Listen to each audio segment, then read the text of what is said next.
Hi అండి, అందరికీ నమస్కారం. నేను మీ మధ్యమడి మునిరత్నం.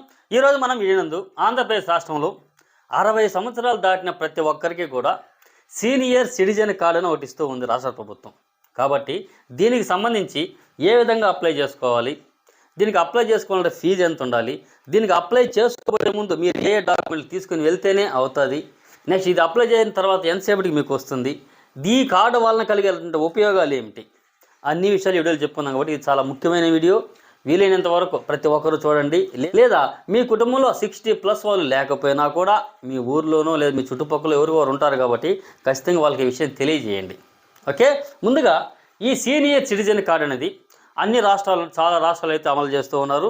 అదేవిధంగా ఇప్పుడు ఆంధ్రప్రదేశ్లో కూడా ఇప్పుడు తేవడం జరిగింది.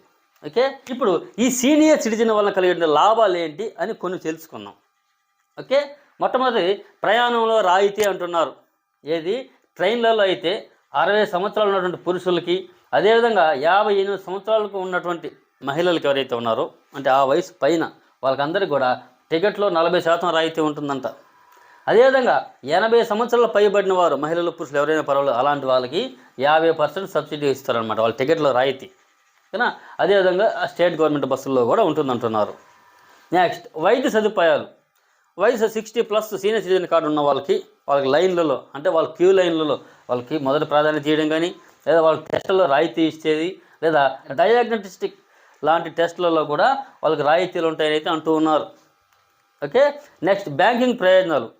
ఫిక్స్డ్ డిపాజిట్, సేవింగ్ స్కీములపై ఈ సీనియర్ సిటిజన్ కార్డు ఉన్న వారికి ఎక్కువ వడ్డీ ఇస్తామని అయితే అంటున్నారు. నెక్స్ట్ ఇన్కమ్ ట్యాక్స్లో మినహాయింపు ఉంటుందంటున్నారు. అది మాత్రం ఎవరికి 80+ వాళ్ళకు మాత్రమే ఇన్కమ్ ట్యాక్స్లో మినహాయింపు ఉంటుందంటున్నారు. ఓకే, నెక్స్ట్ ప్రభుత్వ ప్రయోజనాలు. కేంద్ర రాష్ట్ర ప్రభుత్వాల పథకాలలో ప్రయోజనాలు ఉంటుంది. దీంతోపాటు Indira Gandhi national old age pension scheme అని ఒకటి ఉందన్నమాట. ఓకే, అలాంటి పథకంలో కూడా సీనియర్ సిటిజన్ కార్డు ఉంటే అదే ఎలిజిబుల్ అవుతారు. ఓకే, నెక్స్ట్ దీనికి ఏ విధంగా అప్లై చేసుకోవాలి, ప్రస్తుతానికి ఈరోజు ఉన్నటువంటి అప్డేట్ ప్రకారం, ఉన్నటువంటి అవకాశం ప్రకారం ఇది కేవలం సచివాలయంలో డిజిటల్ అసిస్టెంట్ యొక్క లాగిన్లో మాత్రమే ఉంది. సచివాలయంలో డిజిటల్ అసిస్టెంట్ ఆంధ్రప్రదేశ్లో. ఓకేనా, వాళ్ళ యొక్క లాగిన్లో లాగిన్ అయిన తర్వాత women, children, disabled and senior citizen card అనే ఒక ఆప్షన్ ఉందన్నమాట వాళ్ళకి. ఓకే, అక్కడ వాళ్ళు సెలెక్ట్ చేసుకున్న తర్వాత అక్కడి నుంచి మీకు ఆన్లైన్లో అప్లై చేయిస్తారు. ఓకే, సెల్ఫ్గా ఆప్షన్ లేదు. అవును, ప్రస్తుతానికైతే సెల్ఫ్గా సిటిజనే చేసుకునే అవకాశం అయితే ప్రస్తుతానికి లేదు. కేవలం సచివాలయంలో వెళ్ళి మాత్రమే చేసుకోవాలి.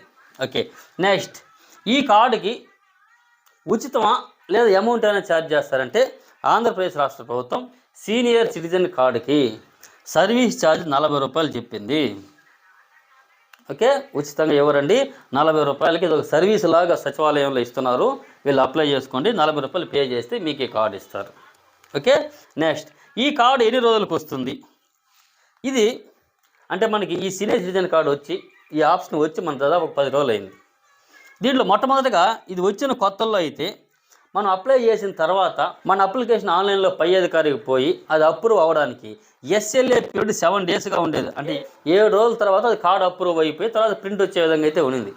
కానీ ఇప్పుడు లేటెస్ట్గా ఒక 2 రోజుల తర్వాత వచ్చిన అప్డేట్ ఏంటంటే జస్ట్ మనం అప్లై చేసిన వెంటనే కార్డు కూడా ఈ విధంగా వచ్చేస్తూ ఉంది. ఓకేనా, కాబట్టి అప్పటికప్పటికే మీ కార్డు వచ్చేస్తుంది, వీళ్ళు అప్లై చేసుకోండి. ఓకే, నెక్స్ట్ ఇది ప్రధానం.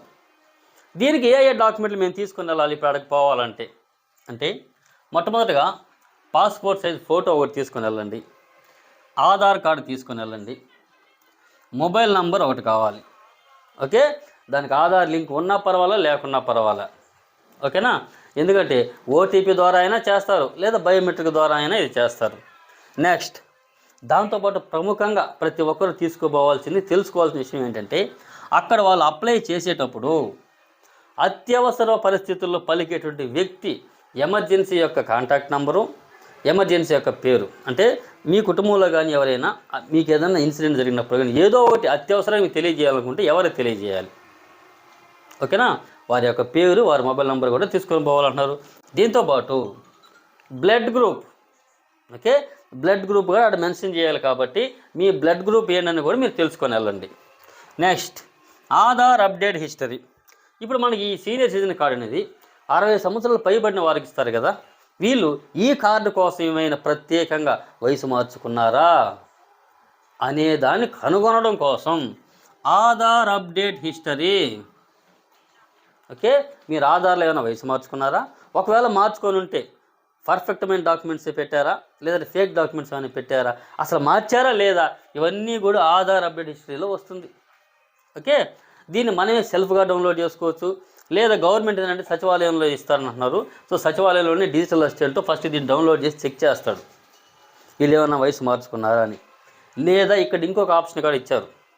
ఓకే, ఒకవేళ ఆధార్ అప్డేట్ హిస్టరీ లేదు, ఆ సచివాలయ సిబ్బంది ఆయన సమ్మతి చెప్పినట్టు అవును వీళ్ళు ఎక్కడ వయసు మార్చుకోలేదు నేను ప్రూఫ్ అన్నట్టు ఆయన యొక్క అథెంటికేషన్తో కూడా ఇది చేయొచ్చు.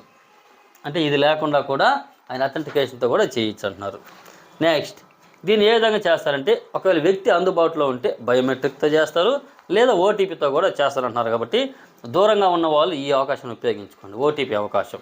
ఓకే, ఇది ప్రధానంగా ఇంపార్టెంట్ రెండు. ఒకటి బ్లడ్ గ్రూప్ చెప్పాల్సి వస్తుంది, రెండు వచ్చి అత్యవసర సమయంలో పలికేటువంటి వ్యక్తి యొక్క పేరు, ఫోన్ నెంబర్ చెప్పాల్సి వస్తుంది. ఓకే, ఇది ఓటీపీ ద్వారా బయోమెట్రిక్ ద్వారా కూడా మీరు ఇది చేసుకోవచ్చు. ఓకేనా, ఇది ఒక సర్వీస్ ఉంది, దీనికి 40 రూపాయలు ఖర్చు అవుతుంది. భవిష్యత్తులో రాష్ట్ర ప్రభుత్వం సెల్ఫ్ చేసుకునే ఆప్షన్ ఇవ్వచ్చు, లేదా కొత్తగా వాట్సాప్ గవర్నెన్స్ తెచ్చారు కదా, సో అందులో కూడా తెచ్చే అవకాశం అయితే ఉంటుంది. ఓకే అండి, ఇన్ఫర్మేషన్ ఉపయోగపడితే మాత్రం ఖచ్చితంగా లైక్ చేయండి. ఈ విషయం చాలామంది షేర్ చేయాలి కాబట్టి ఖచ్చితంగా అయితే లైక్ చేయండి. Okay, thank you.